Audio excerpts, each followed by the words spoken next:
On time for the day's reports. This is KBC Lunchtime News. Plenty stories shaping the news this afternoon, including the university's lecturer strike, which has begun today. That's a very key story that you're focusing on for you. My name is Doreen. Arange. Susan Thuku is our sign language interpreter. And I begin on that note where learning has been paralyzed at Kirinyaga University after lecturers and staff downed their tools, demanding the release of 2.73 billion shillings owed to them under the second phase of the 2021-2025 collective bargaining agreement.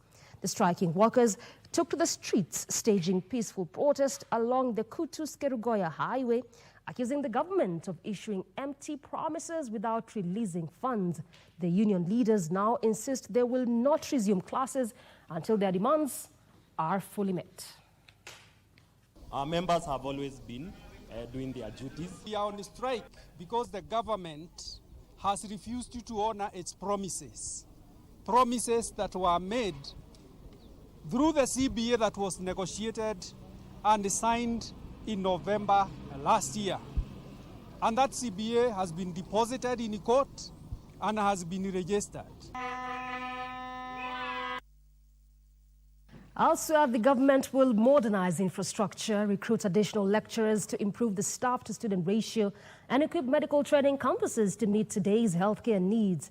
Health Cabinet Secretary Aden Duale, who spoke during the flagging of vehicles at Kenya Medical Training College, KMTC headquarters here in Nairobi, reaffirmed that transport remains an essential enabler in health training and service delivery. The vehicles are set to enhance student access to clinical placement areas, rural training sites, and community diagnosis locations.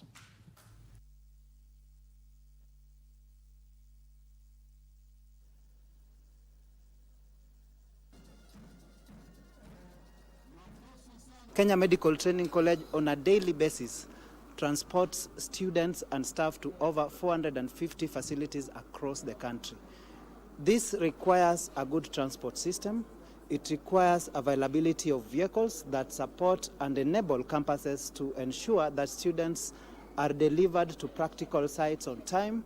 They are able to access practical areas.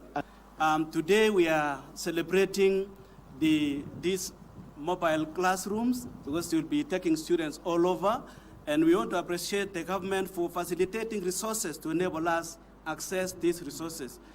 We will continue strengthening KMTC by modernizing the infrastructure, by recruiting more lecturers to improve the staff-to-student ratio, and by equipping our campuses to meet today's healthcare needs. These investments are crucial as they confront the rising non-communicable diseases while also battling infectious disease like tuberculosis and malaria, and being very proactive for the future health challenges.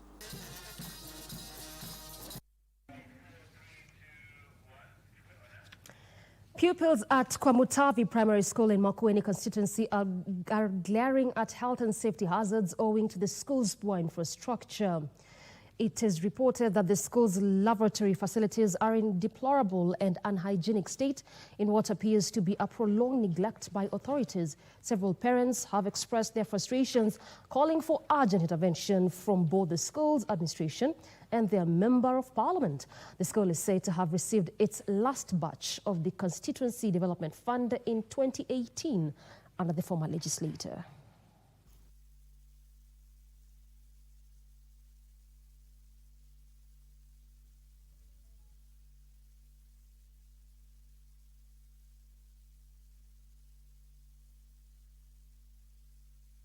Kuna madarasa mengine ambayo kuta zao zimebomoka kiasi ya kwamba mwalimu akiwa ndani tunamwangalia, tunamuona, tukipita watoto hata hawa concentrate na masomo, wanatuangalia huko nje tunapopita. Na hata wazazi wakiwa nyumbani wanakuanga wako comfortable sababu ile choo inaweza anguka 10 time. Kwa maana haikujengwa na ile njia nafaa. Na kuna nyeshanga, mvua kinyesha na watoto wanaweza kuja wakati wanaenda kumbe choo kusharekea inaweza anguka hata ilete madhara ya kifo. Kwa hivyo ningeomba county na wale wanahusika kama MCA, MP waangalie maneno ya shule, kwa maana mimi kulingana na mimi hii shule ndio shule iko chini. Kwanza kwa development sites of CDF haijaingia. Kitambo wakati wa maanzo ndio iliingia. Pesa kidogo almost around 250,000 na ikafanya renovation darasa ziko hapa nyuma yangu. Sasa hivi kutoka wakati huo mpaka saizi hakuna hata hela yote imeshaingia. Pesa ile ingia kidogo ni ya capitation. Angalau tumejenga shule darasa moja la YSS pale nyuma bado haijaisha. Ile nyingine ni pesa ya kipil. Ukiangalia mambo ya fuel. Hata saizi tulikuwa tunafanya wazazi tukae chini tuangalia kama tunaweza jenga moja ya dharura. 6 people lost their lives last night at KBC Trading Center along Kericho Kisumu Highway after brakes of a lorry carrying scrap metals failed and rammed into boda operators and other bystanders. 4 other victims of the 10:30 p.m. accident were rushed to Kericho County Referral Hospital.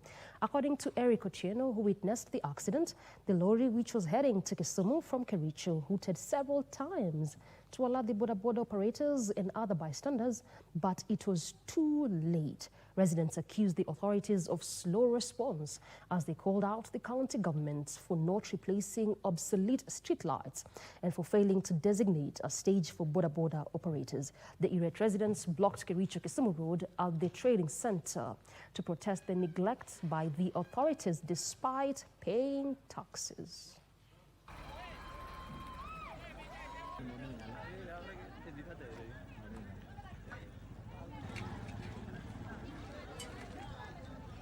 Ikaua mama ingine kwa hapo stage, ikakuja kafyeka hao watu wa bodaboda na mwalimu mmoja.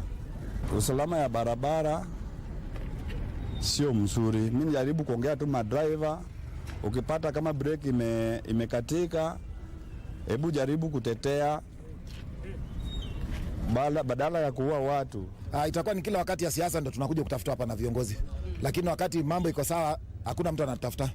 Kama jana ni matochi zilikuwa zinatumika hapa. Sisi watu wa pikipiki, watu wa chini, hakuna mtu amekuja kutuambia pole. So hatuonekani. So mimi nataka kuambia hao viongozi, asubuhi saa hizi jua ikiwaka, sisi tutakaa na wale viongozi wanakaa na sisi. Now, in the spirit of eradicating hunger globally, an agriculture recovery hub has been launched in Nairobi.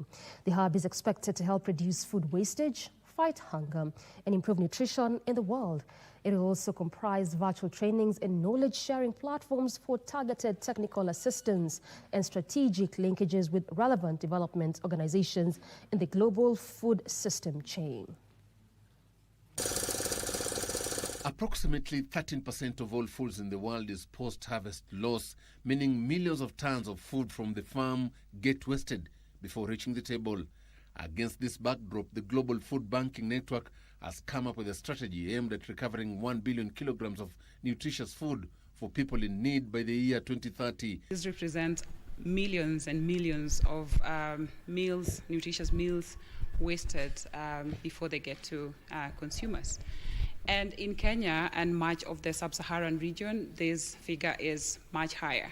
In Kenya alone, post-harvest loss is estimated to be between 30 to 40% on average, really much higher in other value chains like fruit and veg that are way more perishable.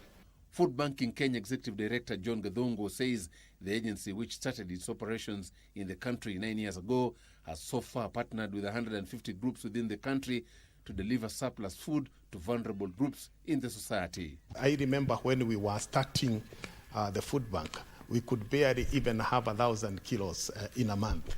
But look at where we are. So this forum and this knowledge sharing hub that the Global Food Banking Network has come up with will actually be of great benefit to the food banks across the world. Joseph Ohungu for Lunchtime News. To some politics now, a section of elders in Garissa County have expressed gratitude towards the president following his continued appointments of persons from marginalized communities in his administration. The elders termed the appointment as the president's deliberate effort to foster equitable representation and unity across all corners of the country.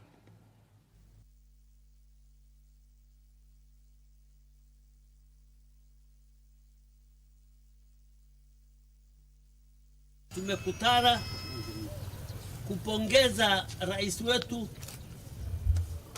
William Samoei Ruto kwa kumpatia mara ya pili moja yetu Ahmed Duale kuwa chairman ya Wasonyiro North River Basin Development Authority. Tunamshukuru yeye, ametufanyia mambo mingi sisi watu kutoka sehemu hiyo ya Ijara. Rais, tunasema asante sana. Sisi wakaji ya Northeastern mahali popote tuko nyuma yako na tutakusupport mpaka mwisho na tutakuombea insha Allah taala utarudi mara ya pili.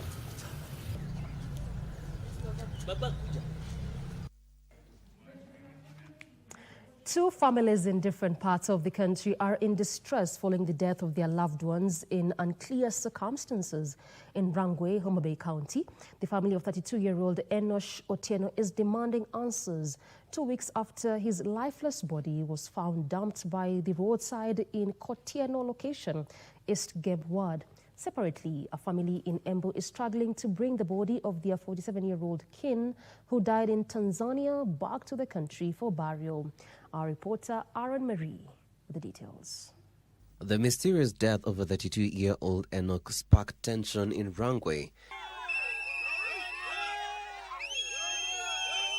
that resulted in protests as residents at Imoche Trading Center demanded quick investigation into his death. Kijana aliwawa, hatujawahi pata usaidizi kutoka kwa serikali.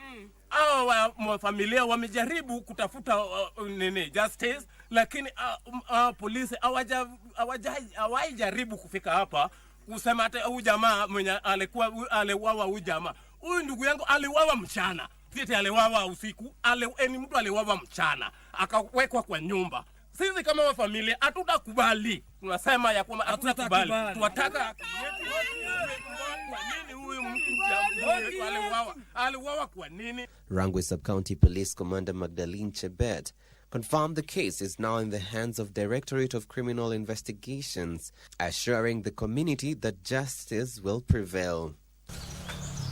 Meanwhile, in Embu County, a family from Goviu village in Manyata constituency is appealing for help to repatriate the remains of their kin, 47-year-old Isaac Murithi, who died while on a business trip in Tanzania on August 7th.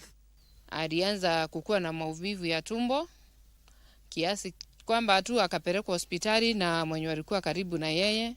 Alipopelekwa hospitali pale Tanzania, alienda ikawa ile shinda alikuwa nayo imepita kiasi, ikawa lazima apelekwe theater.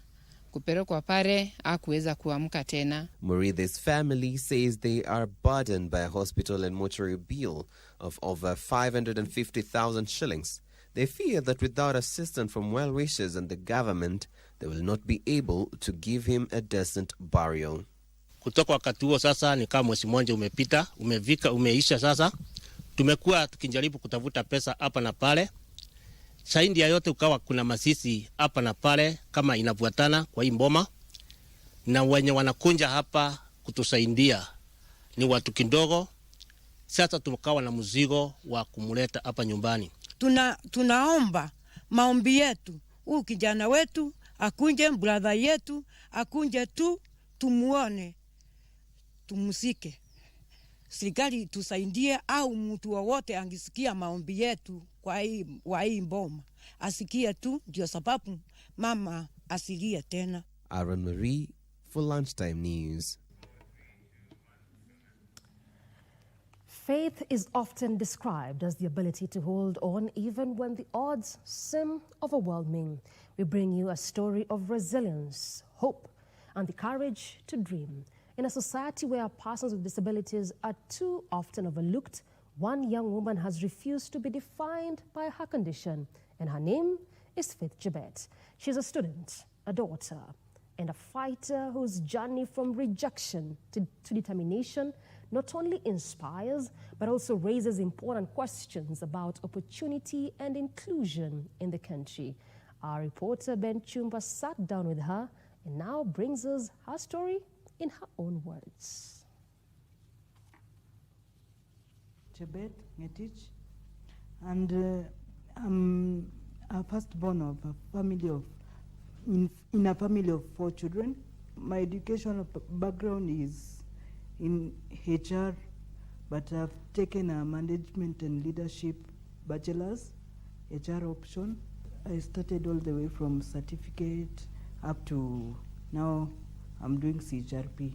Initially, I wanted to do PR, but I was told because of maybe my condition, I cannot be able to do the work that the people in PR mostly do.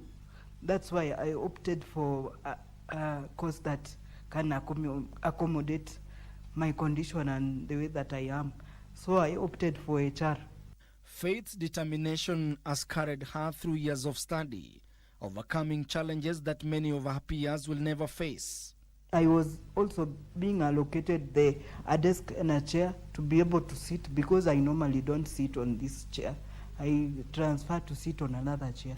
And we get experts even to do the interpretation of the braille so that we can mark for them fairly so that they are not disadvantaged in any way.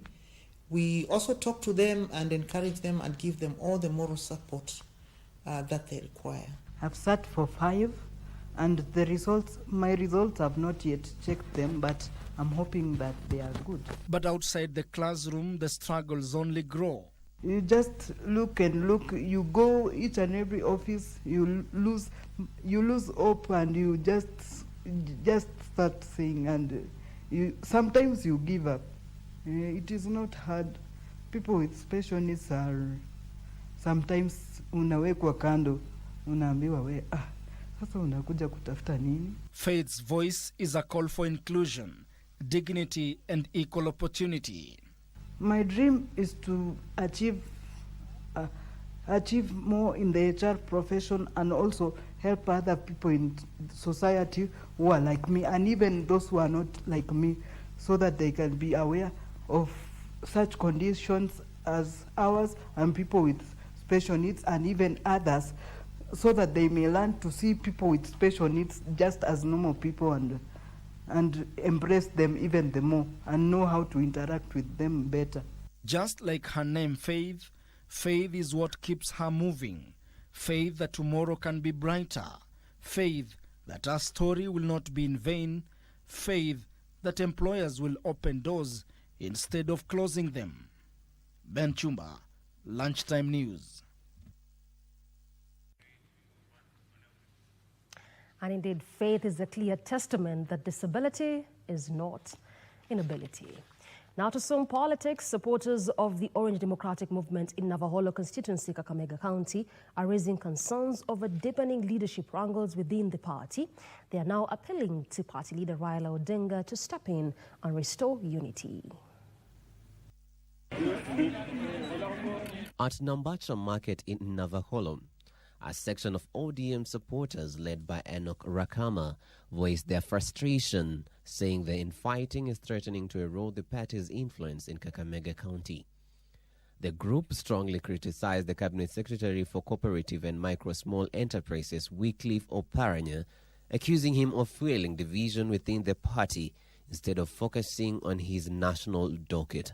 Wewe umepewa kuwa waziri wa cooperative development. Ujai kanyaka Navaholo. Tulikuona Navaholo ukija campaign ya kiti ya ukabana. Tangu pewe kitu ya kanyaka Navaholo.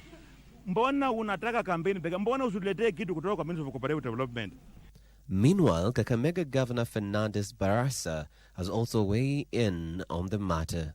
Kinara wetu wa chama cha ODM ni Raila Amolo Odinga. Na Raila anatambua chairman mmoja peke yake, ambaye ni Fernandes Barasa. So, sisi, nataka kuambia with all the due respect, wale wabunge ambao wanapotoshwa na CS ambaye hajaridhika na kazi ambayo alipewa. Elsewhere, the United Democratic Alliance has officially announced that it will hold party's primaries in September to pick its candidate for the Malava constituency by-election set for November 27th this year.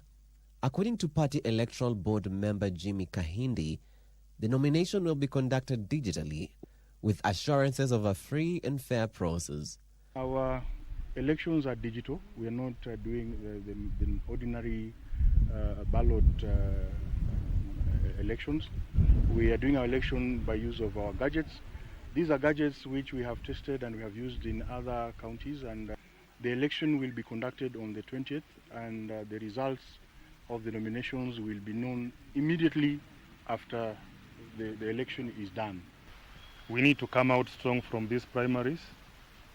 So to my expectation, I'm looking forward for a free, fair and credible nomination where we shall have no more disputes. Several aspirants, among them Cabras West MCA David Ndakwa, Simon Kangwana, Ryan Ijendi, and Leonard Shimaka, attended a briefing on the digital system. Elsewhere, Kenyan scholars and media leaders have welcomed the global governance initiative recently proposed by China, describing it as a timely roadmap for building a more just, equitable and inclusive world.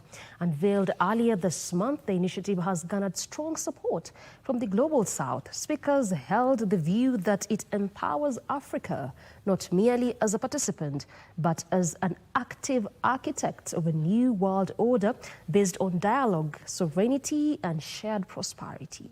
And Chinese President Xi Jinping proposed the Global Governance Initiative, GGI, to strengthen and enhance global governance in the face of rapid changes and unprecedented challenges. At a symposium hosted by the CGTN Nairobi studio, speakers concurred that this latest proposal from Beijing provides practical solutions to global issues, including climate change, inequality, security, and development.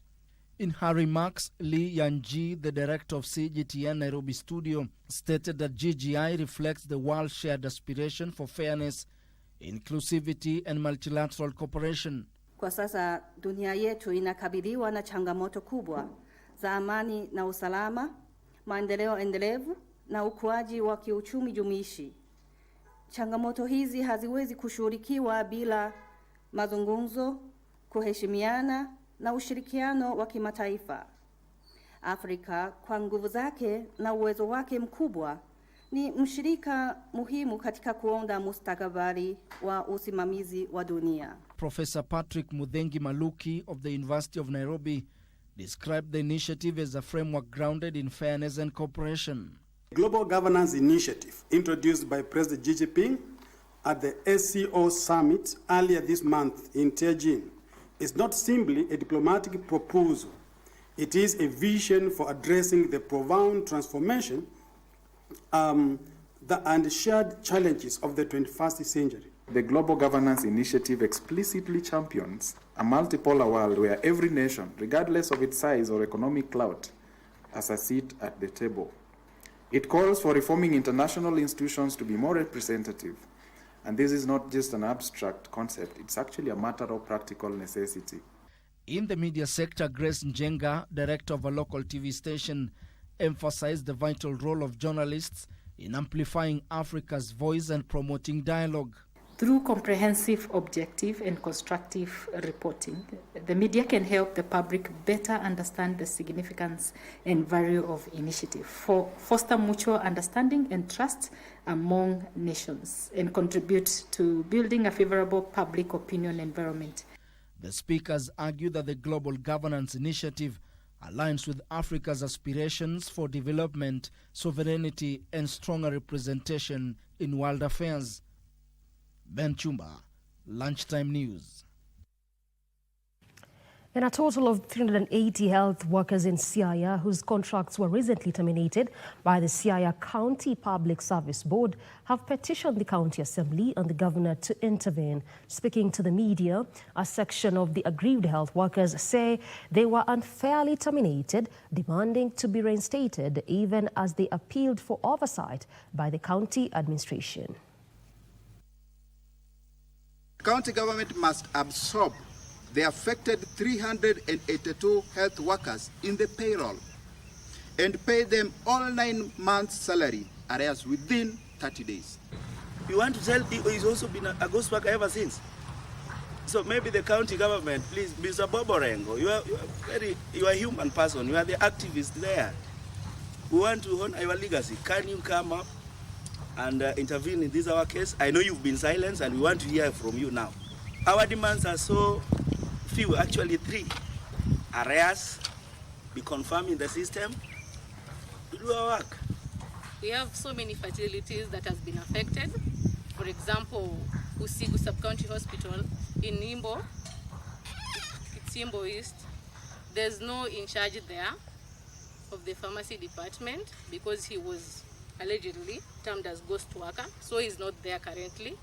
I personally was on my leave. I was supposed to resume work to go to Ukwala Sub-County Hospital because I had received the...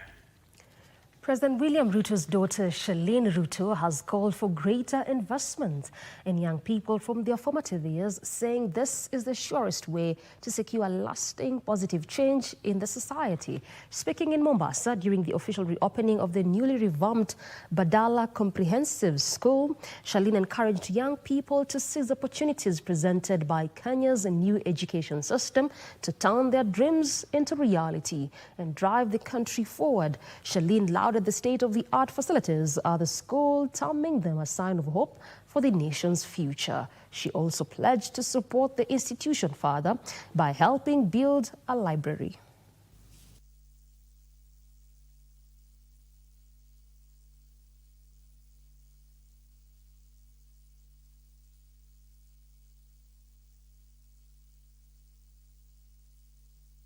Young people are not just the future, they are the present. You're very blessed and lucky that you had the education system of our country change during your lifetime. I went through the 844 system, and we said it was a very rigid system. It built us to be who we are today, but we always wished it was more practical. And from viewing your classrooms, from viewing the different spaces that you have, the study rooms, I can truly see the future of our country is bright with the young people here.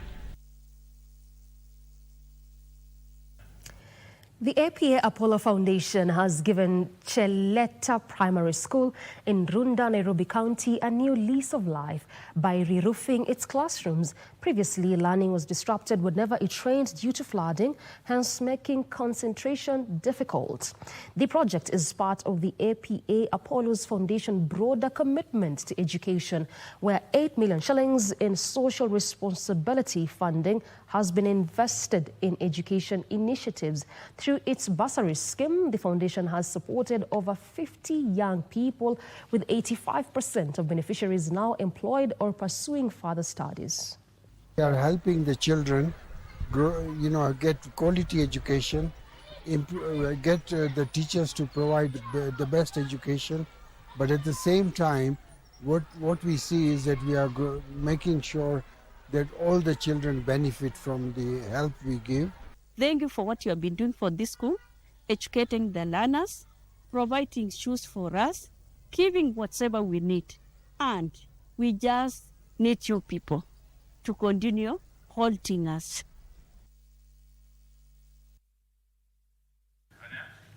Time for a very quick break right now. We'll return with more, including business and sports.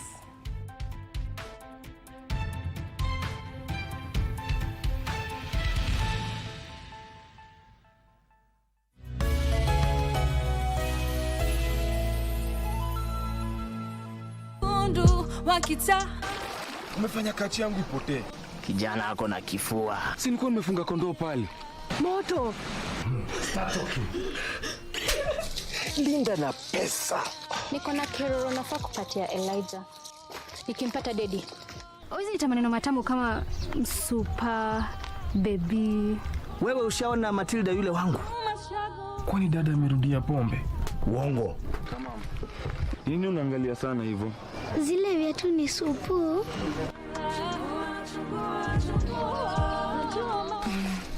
Sindi, baby girl.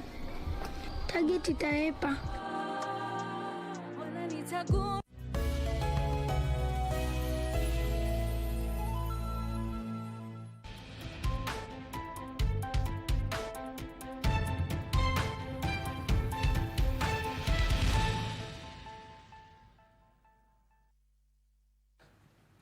Welcome back. In our section of education, stakeholders in Murang'a are calling on the youth to seize opportunities for skills training, emphasizing that career pathways are crucial for empowering the younger generation.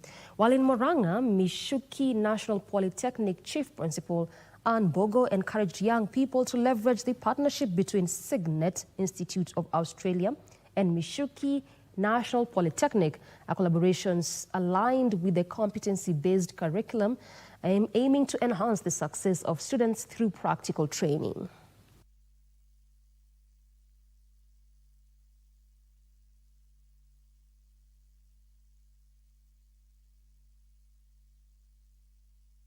We are rolling out programs that are supposed to empower the youth to enable them for an easy transition in terms of the employability in Australia. As you train, you are also able to register in the Australian hub, which also consists of other 35 countries that are within that region, the New Zealand, and you are going to get a work visa that will enable you to work within those 35 countries.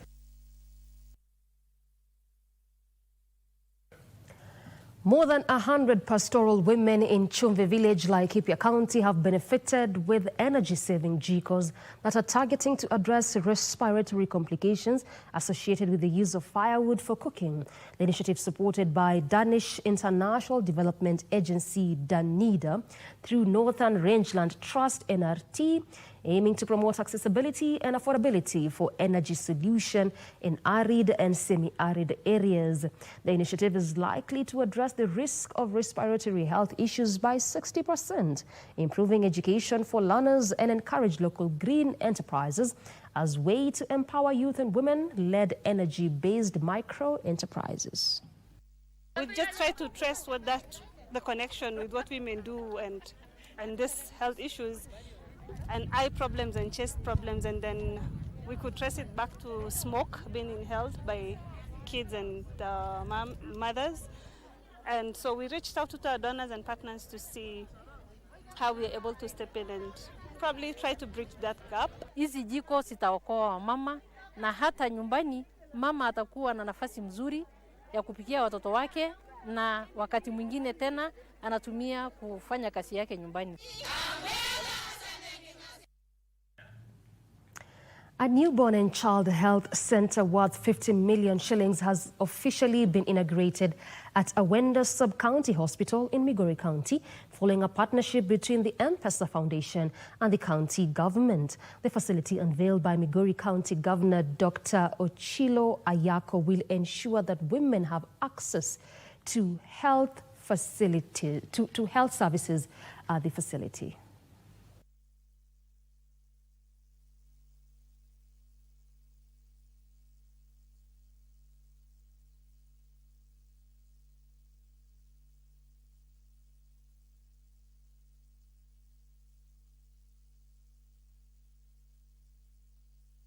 The government of Migori, headed by myself, has been able to recruit staff, deploy them here, has been able to purchase medicine and other equipment, and is now fully operating this facility. We are willing to work with this county government to ensure that maternal and infant mortality rates come down substantially. Police officers have been challenged to plan for their retirement by managing their finances responsibly and investing in suitable ventures. Speaking during a Thanksgiving ceremony in Kisaju, Kajiado County, Bishop Dr. Jibet Kipkoech, Chief Chaplain of the Administration Police, warned that many uniformed officers live beyond their means during active service and rarely prepare for retirement. He cautioned the officers that the abrupt end to a regular paycheck often leads to financial distress if not prepared for life after retirement. Bishop Dr. John Gititu, who officially retired from active service after 37 years of service as the Deputy Chief Chaplain of the Administration Police, urged serving officers to uphold dignity, compassion, and respect their roles.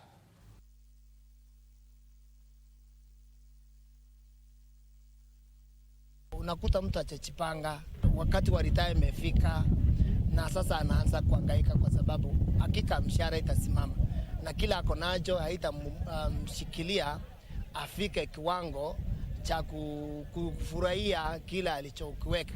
Ningewaomba na ningewasihi ya kwamba wafanye kazi wakijua ya kwamba service to men it is service to God. Wale wanaotumikia wananchi wanatumikia Mungu. Kwa hivyo ningeomba wanapotumikia hawa wawaheshimu, na pia ningeomba hata nao raia waweze kuheshimu officers wetu, kwa sababu si officers wote ambaye ni wambaya.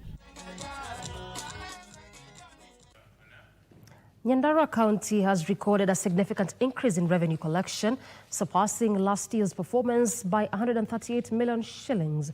Deputy Governor Mathara Mwangi, while handing over motorcycles to revenue officers, noted that the revenue growth would greatly boost service delivery, enabling the county to implement more development projects and enhance essential services for residents. According to the Deputy Governor, the county collected 653 million shillings in the 2023-2024 financial year, up from 515 million shillings in 2022-2023 financial year.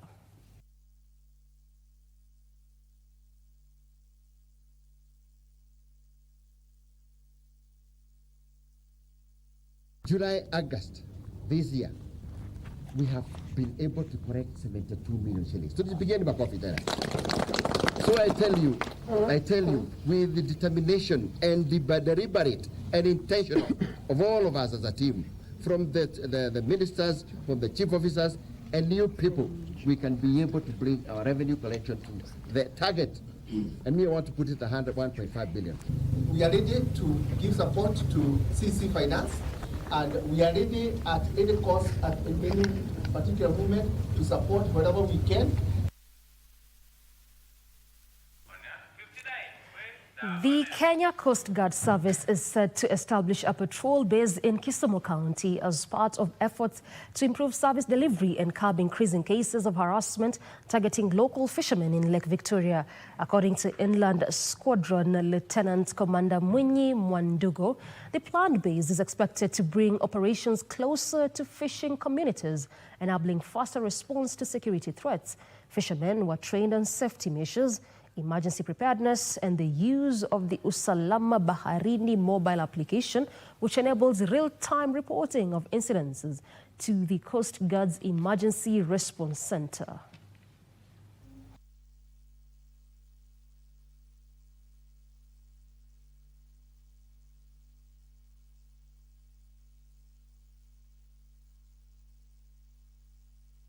We came together to work with the fishers because they are component, they are actually our customers as we do our work of enforcing maritime security and safety on the Kenya territorial waters. Wametupatia hapo mafunzo jinsi ya kutumia life jacket, wametupatia jinsi ya kurespond on emergencies, how to handle emergency cases. So tumefurahi sana na kiongozi yao Mwinyi alituambia atatengeneza hii. Tuko na island naitwa Migingo. Hawa watu wa Coast Guard wawekwe huko, wakae huko, wasaidie wavuvi wa Kenya kwa matatizo yenye wanapata.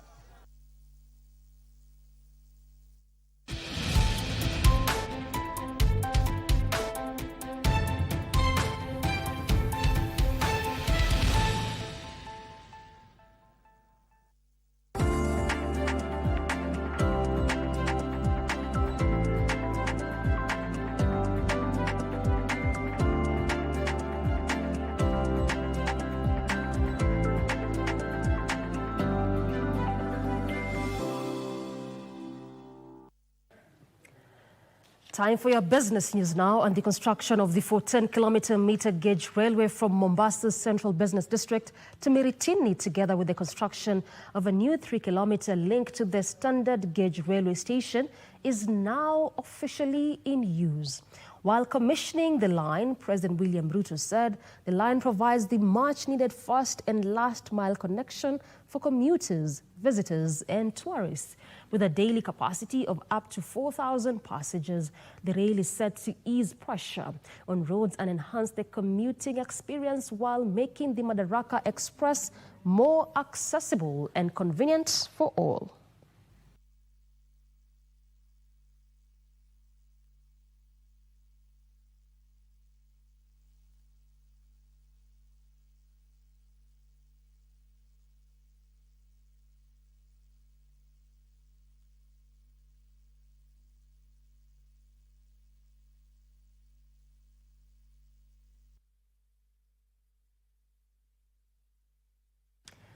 The Tourism Regulatory Authority has warned tour operators, tour guides and drivers looking to operate in digital taxi hailing services to be fully compliant with set regulations and guidelines to avoid suspension of their licenses. Tourism Regulatory Authority Director General Nobat Taalam says the tourism sector is now ready to adopt digital taxi hailing technology.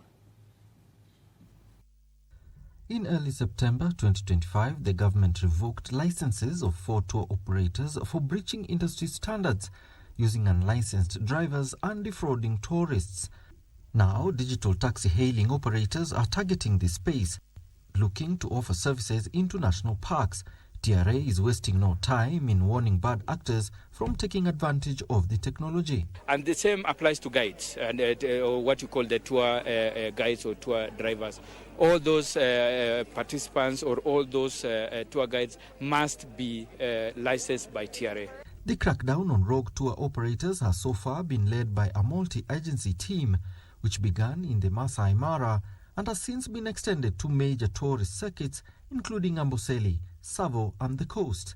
I want to really emphasize to the tour operators, tour guides, and the rest of the tour sector operators. This is not competition. What you are actually trying to open is the space around MICE and this business traveler. This comes as digital taxi hailing services providers like Uber Kenya entered the safari business with a night and day safari product through the launch of Uber Safari in Nairobi, allowing patrons to hail safari land cruisers for safari trips at the Nairobi National Park. Wherever you live, if you're within the Nairobi geofence, you put in one pickup location and one drop-off location.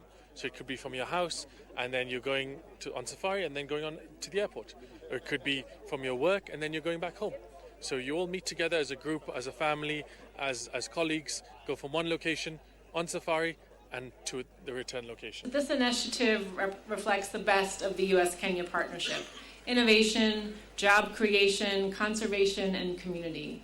And American companies like Uber embody that spirit of innovation and collaboration that really defines for us the U.S.-Kenya relationship. Kenya hopes the inclusion of technological conveniences in tourism will help to attract 5 million international tourists annually by 2027, up from 2.4 million in 2024. Alanauko, Lunchtime News.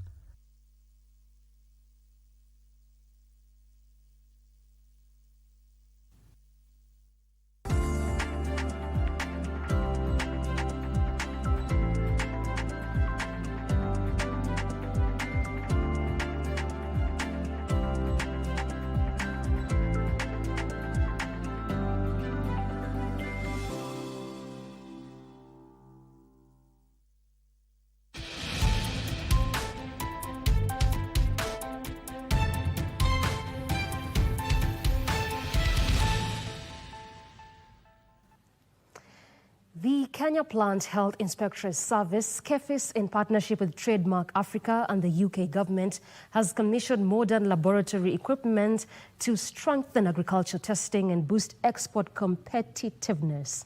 The new systems will speed up sample analysis by 60% and cut turnaround time by half, ensuring faster clearance of horticultural exports and reducing risks of rejection in global markets. Speaking during the handover, Daniel Wilcox, Economic Counselor at the British High Commission, said the UK and Kenya are working together to give businesses confidence by reducing clearance delays and costs, helping both economies grow. Great.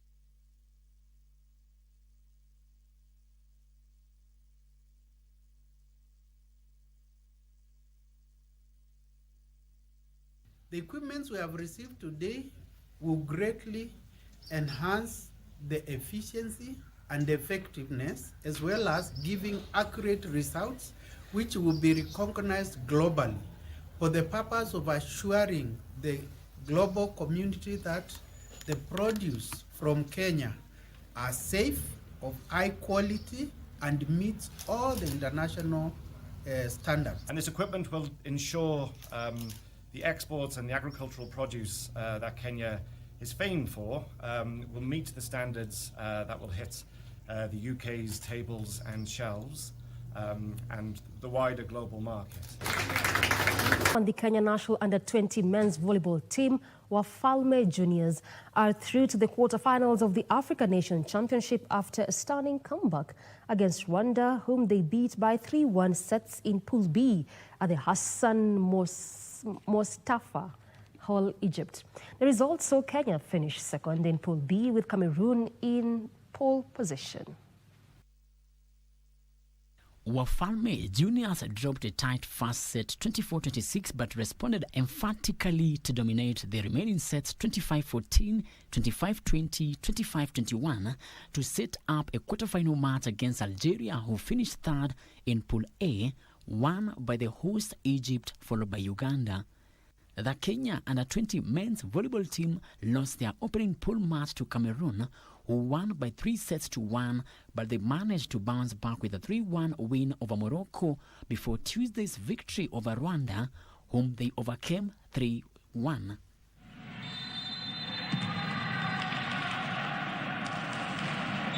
Frederick Moki for Lunchtime News. Uganda has been confirmed as the host nation for the 2025 East Africa Legislative Assembly EALA Games, which will run from the 5th to 18th of December this year. Kenya's National Assembly Speaker Moses Wetangula, who doubles up as the chairperson of the East African Community Bureau of Speakers, made the announcement during a regional parliamentary session, noting that the Games will yet again bring together athletes from across the 7 East Africa partner states to compete in various sporting disciplines. The biennial event is designed to foster regional integration, promote talent development, and strengthen cultural ties through sports. Preparations are already underway in Uganda to host the regional games. We'll meet as soon as is practically possible, and in any event not later than the 22nd of this month, to start planning for the games, the disciplines to be competed, the size of representation, and so on and so forth. And they will then continuously appraise our various offices on the plans afoot. Parliaments of East Africa, we decided to have sports as one of the things that help us in deepening, widening, and tightening the integration.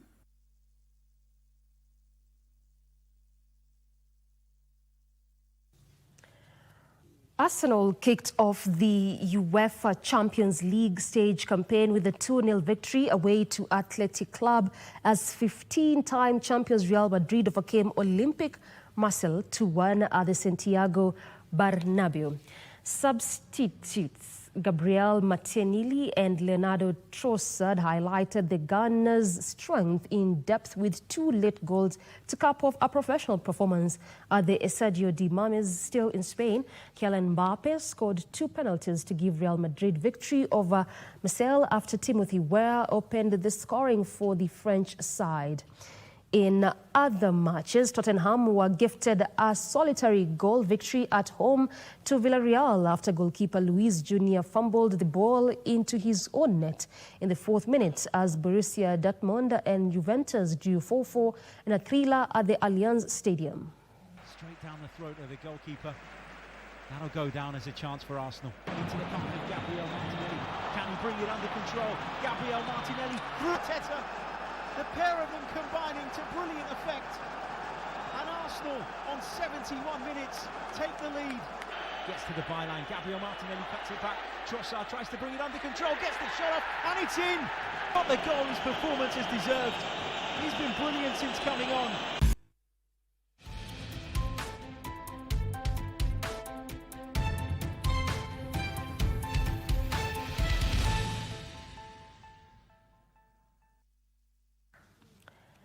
In other news, the Kenya Water Institute in Nairobi campus has partnered with China's Jiangxing Applied Engineering Vocational Institute to launch a new technical vocational training hub dubbed the Tiangong Workshop.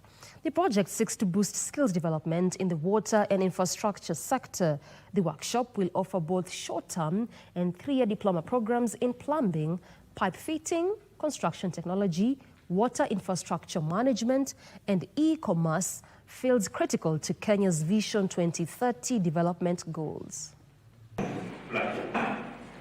What we don't have here at KBC, we shall be able to see in China. Apart from cable, this is a technology we shall be keen to introduce to other vocational training institutions in Kenya.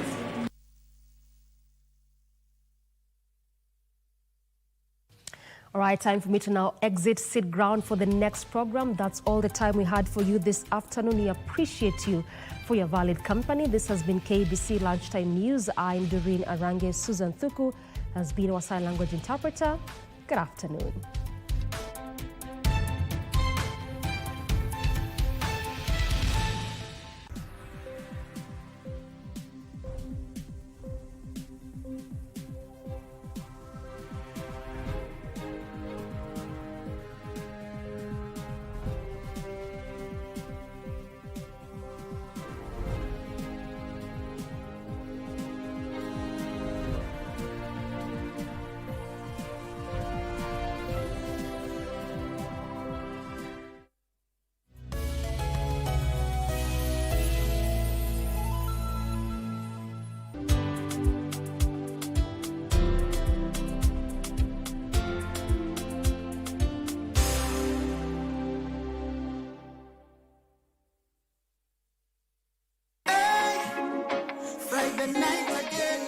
Greetings in the name of the Most High Jah Rastafari. My good name is Marley Moses, the positive warrior, alongside... Yes, sir, DJ D-Rage, the baddest. Each and every Wednesday from 10 p.m.